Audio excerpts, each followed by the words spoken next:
Whenever I see such picture-perfect gardens, I want to walk right into the pages and live there. Sometimes I'm even jealous.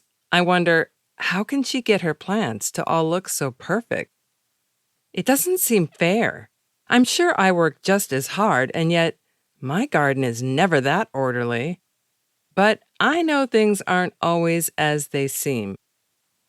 No matter how perfect and orderly those gardens are we see in books and magazines and public gardens, I'll let you in on a secret. They are faking it.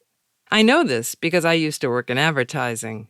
Whenever our agency oversaw a photo shoot for a product, we would make sure everything looked perfect.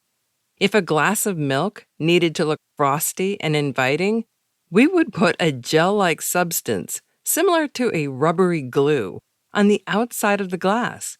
That gave it an ice-cold frosty look. The minute a piece of lettuce wilted under the hot lights, we would replace it with another. Over and over again.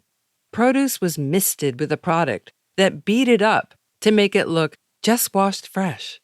Lingerie models had their thighs, moles, and other imperfections caught on camera altered on the computer to make themselves and the lingerie look better.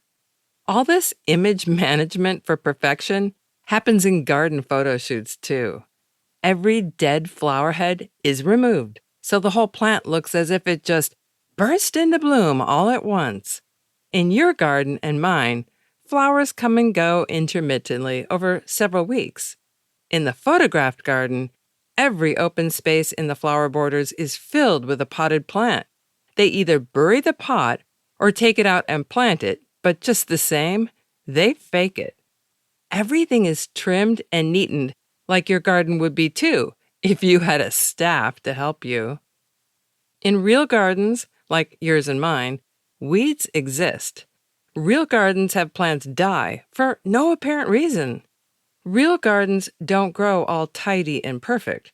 Sometimes half the plant is in bloom and the other half bedraggled. Real gardens have plants that need to be staked for support, plants that have to be pruned to make room for others, and some plants that have to be ripped out and moved to other locations.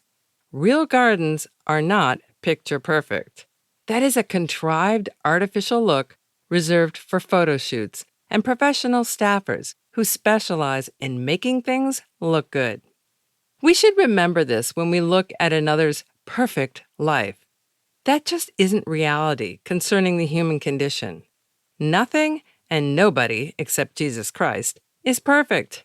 It's good for us to remember when we see someone's life that looks perfect to us. Things aren't always as they seem.